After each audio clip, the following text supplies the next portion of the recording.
right now on 5 on Your Side at 10. Fall feel. Just a touch of autumn to start this week when more showers and storms arrive and if severe weather comes with them. Bed Bath & Beyond is back in business. We verify if Facebook ads for the company are legit. And our top story tonight, banged up outside Busch Stadium. Police investigating a pickup truck driver for hitting 2 pedestrians.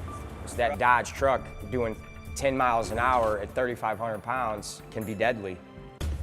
24 hours later, one of the men involved in that hit and run of a golf cart is sharing his side of the story. Good evening. Thank you for being with us. I'm Ann Allred. And I'm Mike Bush. Our Holden Kerwicki is live near Broadway and Clark with more from the cart owner who says this incident should have never happened. Holden. Well, Mike, Jared Falkerson actually told me that he was one of the men who appeared in that video that we played just a little bit earlier. He said he was simply trying to get the truck driver's insurance, but instead this incident ended with one of his drivers in the hospital.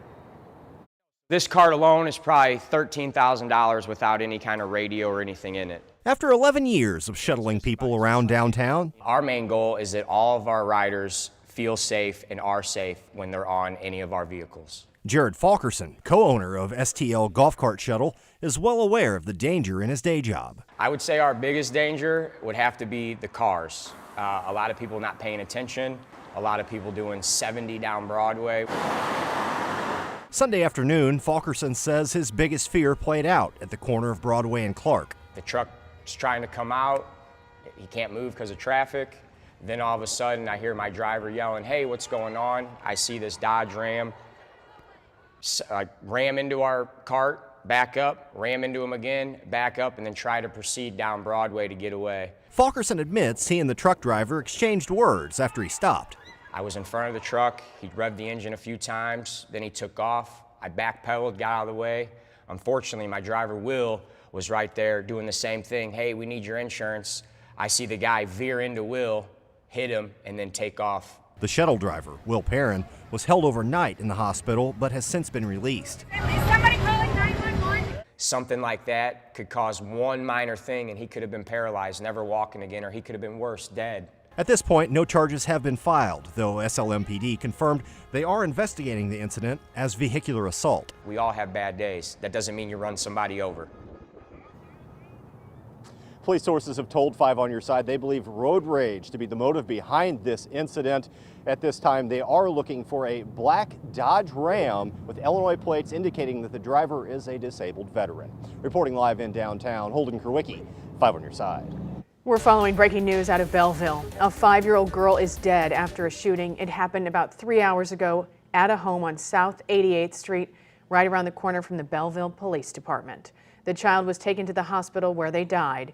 No word on what led up to the shooting, but police are not actively looking for a gunman. This happened just 7 hours after a 7-year-old boy was killed in what police are calling an accidental shooting in North St. Louis County. A boy was found shot inside a pickup truck on Larry Lane in Berkeley, that's off Hanley and Frost Avenues. Investigators have not said where the gun came from, but do confirm the boy's family was nearby. New tonight, Manchester police are investigating a series of anti-Semitic flyers thrown onto people's lawns in Manchester and Baldwin. They say this is happening all over the country. 5 on Your Side's Laura Barczewski is here with us in studio, and she reports this was pretty upsetting for some neighbors. Laura? It was, Mike. A neighbor gave me this one that was thrown onto her lawn. The various pamphlets are full of anti-Semitic language that Manchester police says will not be tolerated. Philip Helm was going out to check the mail Saturday when he found this at the end of his driveway. I thought this was unusual. Then when I started reading, I saw something that looked very anti-Semitic, plain and simple. So I didn't like it at all. Helm says his wife then called police, and while they understand freedom of speech, they in no way support what's in the flyers or want to see it in their neighborhood. But to throw it onto our property and make it almost a hate crime. I don't want to make it a hate crime, but it does seem like it's impeding on us, and we don't want it. And that's something we had to find out. We didn't know if something that can be done or what, but we did not like it. Manchester and Baldwin police are investigating in several area neighborhoods. We've actually got them on some ring cameras where they're just going down the street, throwing them out on either side. So There's no indication that there was anybody targeted.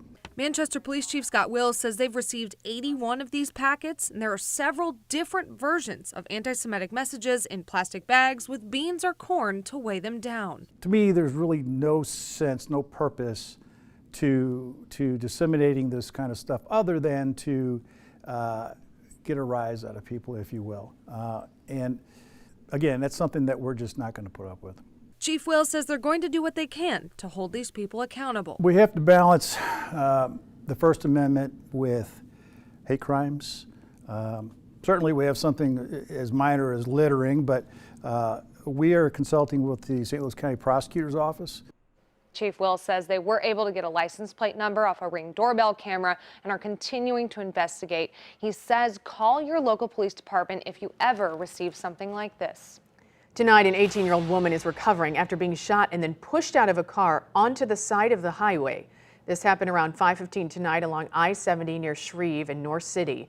The teen was also shot on her side and was taken to the hospital. Her exact condition is not known, and police are still looking for the car. We are particularly interested in issues relating to rest area safety, bus occupant protection, and potential driver fatigue and medical fitness. For the last month, our I-team has been investigating issues that federal officials say may have contributed to the recent deadly Greyhound bus crash in Highland, Illinois. Tonight, our Paula Vasson takes an in-depth look at how driver fatigue is impacting the trucking industry in a big way. July 12th, 1:48 in the morning. A Greyhound bus heading to St. Louis crashes into tractor trailers parked along an exit ramp. 3 people die. Many more are injured. Since then, our I-team has come to the site again and again to talk with those who live this every day and understand their biggest struggles on the road. A top one, sleepy driving. It's one of many factors federal officials are now looking into. How big of a problem is lack of sleep for bus and truck drivers? Very dangerous. They need to be able to pull over and take another nap if they have to. But truck driver Kevin Collette says that's not always possible. The drivers need to have more input into what they will and won't do.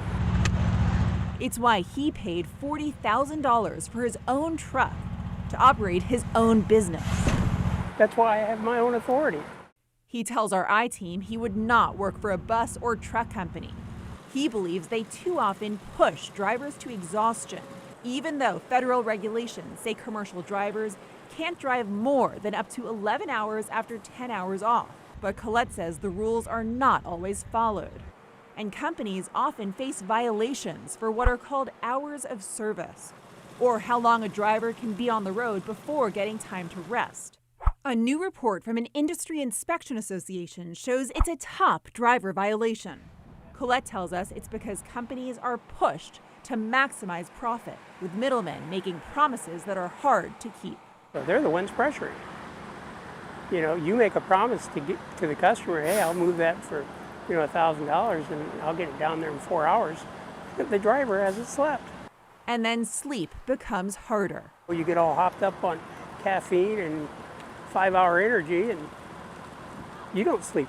Attorney Ryan Zell says it's putting everyone on the road in danger. He represents people who've been injured by bus and truck drivers. They're not breathing properly in the middle of the night. A common problem he sees, obstructive sleep apnea. It's a serious sleep disorder that happens when breathing starts and stops throughout the night, leading to lack of sleep.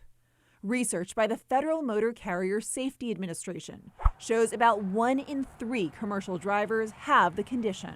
And so they're sleep deprived. For other reasons, too. Drivers tell us scarce parking only adds to sleepiness behind the wheel. We discovered many drivers are forced to park illegally to get rest. Have you ever fallen asleep at the wheel by accident? I've been to that point where I was looking for somewhere to park and there was nowhere. I could feel the fatigue setting in. I knew I needed to get somewhere safe and parked, and I blinked my eyes and I woke up and I was probably 100 feet down the road. and it scared me. Would you say lack of parking is impacting how rested drivers can be? Yeah, it can be, because I'm going to keep going further out until I find somewhere with adequate parking. The roughly dozen drivers we interviewed on and off camera as part of this investigation tell us lack of parking spots and driver fatigue have gotten worse over the years. And often, they don't get attention until tragedy. We reached out to some of the biggest commercial bus and truck companies in the U.S. We asked about how they're responding to drivers concerned about sleepiness on the road. A Greyhound spokesperson tells us the safety and care of customers and employees is a top priority. For more reaction, head to ksdk.com. For the I-Team, Paula Vasan, 5 on your side. And again, officials have not yet determined what caused the Greyhound bus crash in Highland, Illinois. Our I-Team will continue pressing for answers. If you have a tip for Paula and the 5 on your side I-Team, leave a voice message at 314-444-5231. You can also email Paula. Tips@ksdk.com is the email address, and all calls and correspondence will be kept confidential. A special tribute tonight for a legendary staple of the St. Louis concert scene.